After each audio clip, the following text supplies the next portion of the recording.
The one that intrigued me, that caught my attention the most, was of my most beloved story in the Bible, and that was of David and Goliath. That was my most intriguing story to me, because not only was, it said that in the Bible that David was a very small man and Goliath was a very big man, and that was appealing to me because I've always been very short, and as a kid I was really short. So, I said this was a very beautiful story to me, just in its prose and in its concept of overcoming. And so I started to read about David. And there are very beautiful stories about David in the Bible. There are indeed. But there is one story about David in the Bible that shocked me to my core. And it's a story about three people. There's three people in this drama: David, Bathsheba, and Uriah. And it says that David saw this woman named Bathsheba. And she was one of the most beautiful women of her time.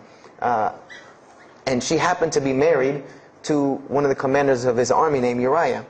But David on this day decided that he was not able to resist his temptation to be with this woman Bathsheba, so he did. And he committed adultery with her. And knowing that he did this, the way that he decided to cover it up was he sent a letter to the generals of his army saying that when the battle was fierce, for everyone to pull back and abandon Uriah, so that he would be killed, and when he dies, then he could have Bathsheba, no harm, no foul. So David went from being the slayer of Goliath, the hero from man, to an adulterer, a plotter, and a murderer. And so this is when I really caught myself and said, hold on now. Something's wrong here. Something's got to give. I said, because to me, God's prophets in my mind were people of example.